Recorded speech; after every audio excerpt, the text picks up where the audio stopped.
పిఠాపురం నుంచి మనతో జాయిన్ అవుతున్నారు కిరణ్ భూపతి. ఒక ఇంట్రెస్టింగ్ సీట్గా కనిపించింది వైఎస్ఆర్ కాంగ్రెస్ పార్టీ. పులివెందుల నుంచి మొదలు పెడితే పిఠాపురం తోటి ఎన్నికల ప్రచారాన్ని కూడా ముగిసింది. సో ఓవరాల్గా పిఠాపురం డైనమిక్స్ ఏంటి, మా కరెస్పాండెంట్ కిరణ్ భూపతి మనతో మాట్లాడతారు.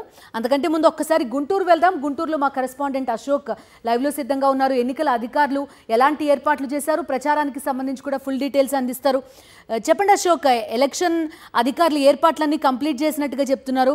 అట్ ద సేమ్ టైం మెల్లగా బలగాలు కూడా వారి కేటాయించిన పోలింగ్ స్టేషన్లకు వెళ్లడం కూడా కనిపిస్తుంది. ఎలాంటి డీటెయిల్స్ ఉన్నాయి అశోక్ మీ దగ్గర?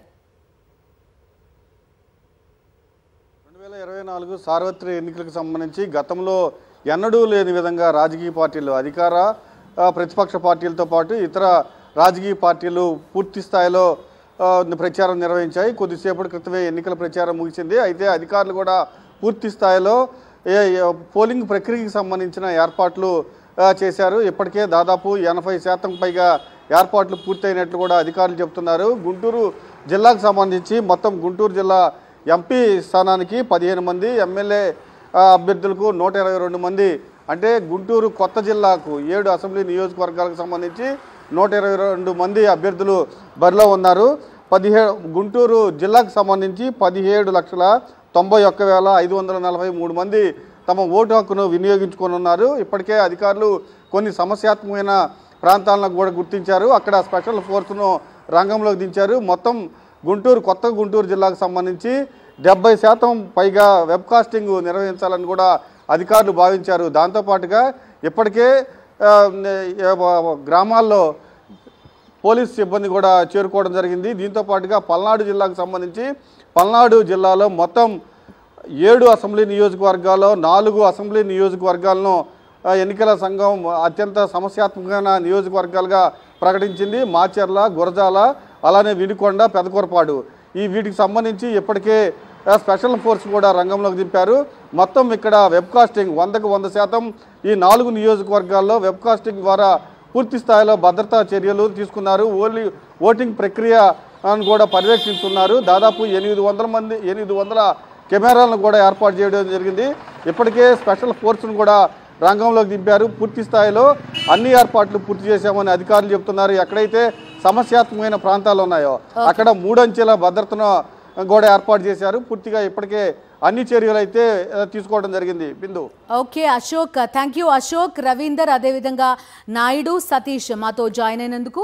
ఎన్నికల ప్రచారం ముగియడంతో ఈసీ అలర్ట్ అయింది. నిబంధనలు ఎవరు ఉల్లంఘించినా కూడా కఠిన చర్యలు తీసుకుంటామని ఈసీ ఉత్తర్వులు కూడా జారీ చేసింది. ఏపీలోని ఏజెన్సీ ప్రాంతాలైన అరకు, పాడేరు, రంపచోడవరం నియోజకవర్గాల్లో సాయంత్రం 4 గంటలకే ప్రచారం కూడా ముగిసిపోయింది. సున్నిత ప్రాంతాల్లో కూడా కొంతవరకు 5 గంటల వరకు ఎన్నికల ప్రచారాన్ని ముగించిన పరిస్థితి మనం జిల్లాల వ్యాప్తంగా రిపోర్ట్స్ చూస్తున్నాం. ప్రచార పర్వం ఏ విధంగా సాగింది, అదేవిధంగా వివిధ పార్టీలు ఏ విధంగా ప్రచారం చేశాయి, ఈసీ ఎలాంటి అలర్ట్తో ఉంది, ఇలాంటి రిపోర్ట్స్ అన్ని కూడా ప్రస్తుతం మనం చూస్తున్నాం. వివిధ జిల్లాల నుంచి మా కరెస్పాండెంట్స్ అందరూ కూడా మనతో పాటు జాయిన్ అవుతున్నారు. ప్రస్తుతం పిఠాపురం నుంచి మా కరెస్పాండెంట్ కిరణ్ భూపతి లైవ్లో సిద్ధంగా ఉన్నారు. అదేవిధంగా విజయవాడ నుంచి వినాయక్ మనతో పాటు జాయిన్ అవుతున్నారు.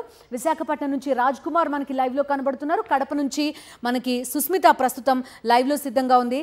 మొదట కిరణ్ భూపతితో మాట్లాడదాం. కిరణ్ భూపతి, ఒక హాట్ సీట్గా చెప్పుకోవచ్చు. గత 2 ఎన్నికల్లో 2 చోట్ల పోటీ చేసి ఓడిపోయిన పవన్ కళ్యాణ్ పిఠాపురం నుంచి పోటీ చేస్తున్నారు. ఇవాళే వైఎస్ఆర్ కాంగ్రెస్ పార్టీ ప్రచారం పిఠాపురంతో ముగిసింది. సో ఎలాంటి వాతావరణం ఉంది అక్కడ, డీటెయిల్స్ ఏంటి? ఖచ్చితంగా బిందు, పిఠాపురం నియోజకవర్గం అనేది చాలా 175 స్థానాలకు సంబంధించినటువంటి అంశంలో ఇది ఒక ప్రత్యేకమైనటువంటి సీటుగా మనం చెప్పుకోవచ్చు. ఎందుకంటే ఇక్కడ నుంచి వైఎస్ఆర్సీపీ తరఫున సిట్టింగ్ ఎంపీగా, కాకినాడ సిట్టింగ్ ఎంపీగా ఉన్నటువంటి వంగ గీత పోటీ చేస్తూ ఉన్నారు. ఇక అంతేకాకుండా గతంలో 2019 ఎన్నికల్లో 2 చోట్ల ఓడిపోయినటువంటి పవన్ కళ్యాణ్, ఏదైతే గాజువాక కావచ్చు, భీమవరంలో ఓడిపోయినటువంటి పవన్ కళ్యాణ్ పోటీ చేసిన నేపథ్యంలో ఇక్కడ కాపుల ఓట్లు అత్యధికంగా ఉండటంతో తాను ఈసారి గెలుపొందాలనే ఒక లక్ష్యంతో ఇక్కడ పిఠాపురంలో పోటీ చేస్తారు. కానీ కాకినాడ అభివృద్ధికి సంబంధించినటువంటి అంశంలో కూడా పూర్తిగా పిఠాపురంలో చాలా వరకు అభివృద్ధి కార్యక్రమాలు చేపడుతూ ప్రతి ఇంటిని టచ్ చేస్తూ ప్రతి ఇంటి వారిని కూడా ఆత్మీయంగా పలకరిస్తున్నటువంటి వంగ గీతకు సంబంధించినటువంటి ప్రచారం కూడా చాలా వినూత్నంగా సాగింది, చాలా ప్రతిష్టాత్మకంగా సాగిందని చెప్పాలి. పిఠాపురం నియోజకవర్గం అనేది 175 స్థానాల్లో ఒక ప్రత్యేకతను సంతరించుకుంది.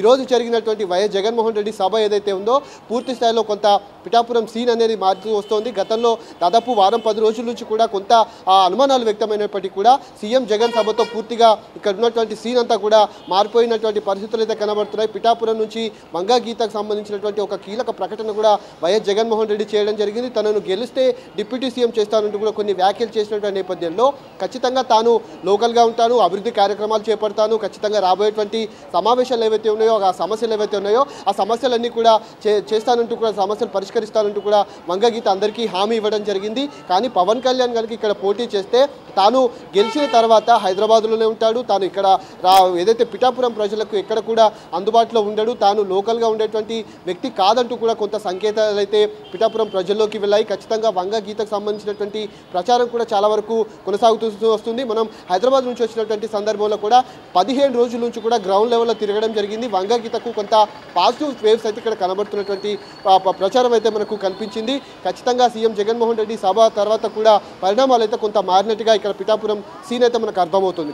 Okay Kiran Bhupathi, so BJP ఒక జాతీయ పార్టీ, అదేవిధంగా మంచి గుర్తింపు ఉన్న పార్టీ. అటువంటి బీజేపీ ఆంధ్రప్రదేశ్లో కొంతవరకు ఇన్సిగ్నిఫికెంట్గా ఉంది, కూటమితో జతకట్టింది.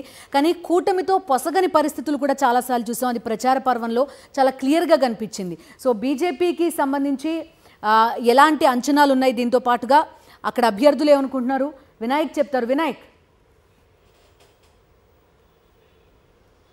మొత్తంగా ఏదైతే బీజేపీ కూటమితోటి జతకట్టిందో ఆ రోజు నుంచి ఈ రోజు ప్రచారం ముగిసేంత వరకు కూడా బీజేపీలో ఇంకా అయోమయం కొనసాగుతూనే ఉంది. ఎందుకంటే వాస్తవంగా చూసుకున్నట్టయితే కనుక బీజేపీ బలంగా ఉన్న దాదాపుగా ఒక 25 అసెంబ్లీ స్థానాల్లో పోటీ చేయాలని భావించింది. అదేవిధంగా కనీసం 8 పార్లమెంట్ స్థానాల్లో పోటీ చేయాలని తొలుత భావించింది. కానీ పురంధేశ్వరి తన రాజకీయ కారణాలతోటి కుట్రలతోటి కేవలం 6 ఎంపీ స్థానాలకు అదేవిధంగా కేవలం 10 అసెంబ్లీ స్థానాలకు ఒప్పుకోవడంతో పూర్తి స్థాయిలో బీజేపీ సీనియర్ అందరూ కూడా వ్యతిరేకించిన పరిస్థితి కనిపించింది. మొట్టమొదటిగా ఆ తర్వాత ఆ 6 స్థానాలు కానీ అదేవిధంగా 10 అసెంబ్లీ స్థానాల్లో కూడా బీజేపీ సీనియర్లు కాదని ఎవరైతే తెలుగుదేశం పార్టీ నుంచి బీజేపీలో చేరారో వారికి ఇవ్వడం మీద కూడా సీనియర్లు తీవ్ర ఆగ్రహం వ్యక్తం చేశారు. ఆ తర్వాత బీజేపీ అగ్రనేతలు పర్యటించిన సందర్భం మినహాయిస్తే మిగిలిన సందర్భంలో సీనియర్లు ఎక్కడా కూడా ప్రచారం చేయలేదు.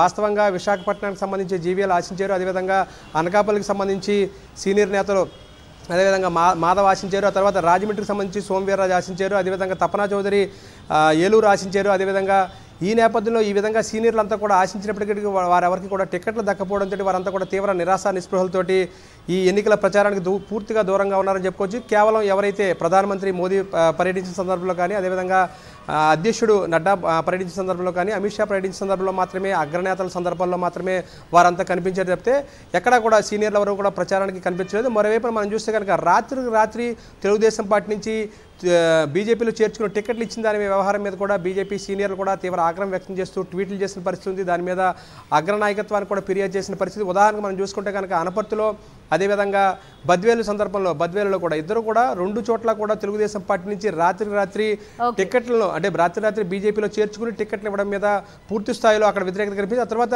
మనం చూస్తే కనుక అత్యంత కీలకమైనది ల్యాండ్ టైటిలింగ్ యాక్ట్ మీద కూడా బీజేపీ సీనియర్ నేతలు ఏపీ బీజేపీ నిద్రపోతుందంటూ కూడా ట్వీట్ చేసిన పరిస్థితి ఉంది. ఓవరాల్గా చూసుకుంటే కనుక ఎన్నికల పొత్తు దగ్గర నుంచి ప్రచారం వరకు కూడా ఇంకా బీజేపీలో కొంత అయోమయం అయితే ఇంకా కొనసాగుతూనే ఉందని చెప్పుకోవచ్చు. ఈ నేపథ్యంలో సీనియర్లు ఒకవైపున సహాయ నిరాకరణ చేయడం, మరోవైపున కేవలం బీజేపీ తరపు నుంచి కూటమి అభ్యర్థులు ఎవరైతే ఉన్నారో అక్కడ కేవలం బీజేపీ తరపున అగ్రనేతలు బీజేపీ స్థానాల్లో మాత్రమే ప్రచారం చేయడం, మరోవైపున ఎక్కడ మనం ప్రధానంగా చూసుకుంటే కనుక చంద్రబాబు నాయుడు కానీ అదేవిధంగా జనసేన పార్టీ తరపు నుంచి పవన్ కళ్యాణ్ కానీ మేనిఫెస్టోను ప్రకటించిన సందర్భంలో కూడా బీజేపీ నేతలు అంటీ ముట్టినట్టుగానే వ్యవహరించారు. ఈ మేనిఫెస్టోతో తమ సంబంధం లేదంటూ కూడా ఖరాఖండిగా చెప్పడంతో పాటు ఈ మేనిఫెస్టోను కూడా ఎక్కడ ప్రచారం చేయకపోవడం అనేది చూస్తే కనుక బీజేపీలో ఇంకా ఆ అసంఖ్యత అదేవిధంగా అయోమయం కొనసాగుతుందని మనం చెప్పుకోవాల్సి ఉంటుంది. ఓకే వినాయక్, సో అది బీజేపీ పరిస్థితి ఓవరాల్గా.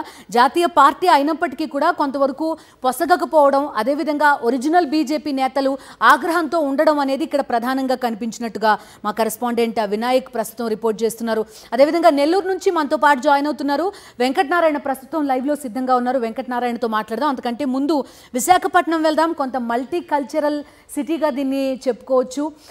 సో కొంత ఎంత పోల్ పర్సంటేజ్ ఇక్కడ నమోదవుతుంది అనేది కూడా ఒక ఇంట్రెస్టింగ్ విషయంగా కూడా తీసుకోవచ్చు. మా కరెస్పాండెంట్ రాజ్ కుమార్ కొంతకాలం నుంచి అక్కడే రిపోర్ట్ చేస్తున్నారు. ఏంటి రాజ్ కుమార్, ఎలా ఉంది విశాఖపట్నంకి సంబంధించి, ఎంతవరకు పోల్ పర్సంటేజ్ నమోదయ్యే అవకాశం ఉంది? ఒక పెద్ద పట్టణం, మల్టీ కల్చర్ కనిపించేది విశాఖపట్నంలో. సో దీని ఇంపాక్ట్ ఏ విధంగా ఉండే అవకాశం ఉంటుంది రాజ్ కుమార్? సో ఖచ్చితంగా ఒకటి మాత్రం చెప్పొచ్చు, 46 degrees హాట్ టెంపరేచర్ నుంచి మొదలైనటువంటి నెల రోజుల పాటు కొనసాగినటువంటి హోరాహోరీ ప్రచారాలు ఒక్కసారిగా పట్టణం అంతా కూడా సైలెంట్ అయిపోయింది. సో మీరు అన్నట్టుగా కాస్మోపాలిటన్ సిటీ ఇప్పటిదాకా అంటే పబ్బులు, తర్వాత డిఫరెంట్ కల్చర్, టూరిస్టులతో కలకల్లాడేటువంటిది అంతా కూడా 1 month దాకా ఈ ప్రచారాల సౌండ్లతోటి కూడా మోగిపోయినటువంటి పరిస్థితి. ఇప్పుడు చూస్తే ఆల్మోస్ట్ సిటీ అంతా కూడా సైలెంట్ అయింది. ఇంకో వైపు చూసుకున్నట్టయితే హాట్ సమ్మర్ కాస్త కూల్ అయిపోయింది. గత 2 రోజుల నుంచి కొంచెం వాతావరణం కూడా చల్లబడింది. కాబట్టి మీరు అన్నట్టుగా పోలింగ్ పర్సెంటేజ్ ఈసారి ఖచ్చితంగా పెరిగేటువంటి అవకాశం ఉంటుంది. ఎందుకంటే కిందటి 2019తో పోల్చినట్లయితే ఈసారి ఓటింగ్ శాతం పెరిగింది. సో ఇప్పుడు చూసుకున్నట్లయితే వైజాగ్ జిల్లా మొత్తం కూడా చూసుకున్నట్లయితే 20,12,000 మంది ఉన్నారు. దాంట్లో మహిళలు చూసుకుంటే 10 లక్షలకు పైగా ఉన్నటువంటి పరిస్థితి కనబడుతుంది. సో దానికి అనుగుణంగానే దాదాపుగా 1859 పోలింగ్ బూత్లను ఏర్పాటు చేశారు. 9,000కు పైగా ఈవీఎంలను ఇక్కడ ఉపయోగించడం జరుగుతుంది. ఎందుకంటే ఇంతకు ముందు కంటే కూడా ఇప్పుడు ఉన్నటువంటి ఓటింగ్ సర్లో చూసుకున్నట్లయితే యూత్ ఓటింగ్ పర్సెంటేజ్ కూడా ఎక్కువగా ఉంది. అందులో మహిళల ఓటింగ్ పర్సెంటేజ్ ఎక్కువగా ఉంది. చాలామంది ఈసారి ఓటు వేయడానికి సిద్ధంగా ఉన్నారు. సో వారికి అనుగుణంగానే ఏర్పాటు కూడా చేయడం జరిగింది. ఇక పోలీసులకు సంబంధించినటువంటి సెక్యూర్ పర్పస్లో చూసుకున్నట్లయితే ఇప్పటికే 144 సెక్షన్ అమల్లోకి వచ్చింది. సో పూర్తి స్థాయిలో పోలీసులంతా కూడా ఇక్కడ తరోగా సెర్చ్ చేస్తున్నారు. నాన్ వైజాగ్ రెసిడెంట్స్ ఎవరైనా ఉంటే వాళ్ళందరినీ కూడా పంపించేటువంటి ఏర్పాట్లు జరుగుతున్నాయి. ఇక ఏయూలో పూర్తి స్థాయిలో ఈవీఎంల పంపిణీ కేంద్రం ఉంది. సో అది రేపు ఉదయం 7 గంటల నుంచి 10 గంటల లోపు అక్కడ ఉన్నటువంటి ఈవీఎంలన్నింటి కూడా 7 కాన్స్టిట్యూన్సీలోకి పంపించేటువంటి అవకాశం ఉంటుంది. ఇక పూర్తి స్థాయిలో ఒక కమాండ్ కంట్రోల్ రూమ్ను ఏర్పాటు చేయడం జరిగింది. దీని ద్వారా వెబ్ కాస్టింగ్ ద్వారా పూర్తి స్థాయిలో ఎక్కడైనా చిన్న సమస్య ఉన్నా సరే పోలింగ్ బూత్ నుంచి కూడా లైవ్ కాస్ట్ తీసుకోవడము, అక్కడ ఉన్నటువంటి సమస్యలు తీర్చడము, అక్కడ ఉన్నటువంటి తీవ్రమైనటువంటి ఎండర్ ఉన్నటువంటి నేపథ్యంలో వాటికి సంబంధించిన ఇష్యూస్ సాల్వ్ చేసేందుకు కూడా పూర్తి స్థాయిలో రిటర్నింగ్ ఆఫీసర్గా ఉన్నటువంటి కలెక్టర్ మల్లికార్జున ఏర్పాటు చేయడం జరిగింది. మొత్తం దాదాపుగా ఇక్కడ చూస్తే దాదాపుగా 400 కంట్రోల్ రూమ్స్ ఏర్పాటు చేశారు. దాదాపుగా 480కి పైగా సమస్యాత్మక ప్రాంతాలను గుర్తించారు. కాబట్టి వీటికి సంబంధించి పూర్తిగా దృష్టి పెట్టడం జరిగింది. ఇక సిపి చెప్తున్నాడు దాదాపుగా 18 కోట్లు ఇప్పటివరకు సీజ్ చేశారు. ఇక్కడ మెట్రోపాలిటన్ సిటీ కావడం ఈస్ట్ వెస్ట్ నార్త్లో కొంచెం ఎక్కువగా డబ్బు పంపిణీ జరిగేటువంటి అవకాశం ఉంది. కాబట్టి పూర్తి స్థాయిలో పోలీసులు దృష్టి పెట్టారు. సో మొత్తం మీద అయితే ఒక హోరాహోరీ జరిగినటువంటి పోరాటానికి సంబంధించి లేక ఒక ఫైటింగ్ ప్రచారానికి సంబంధించి ఇప్పుడు ముగిసింది. ఇక 48 గంటలు మాత్రమే మిగిలిపోయింది. ఇక ఓటర్ ఎవరికి ఇస్తారనేది మాత్రం ఒక big question Bindu. Okay, thank you Raj Kumar.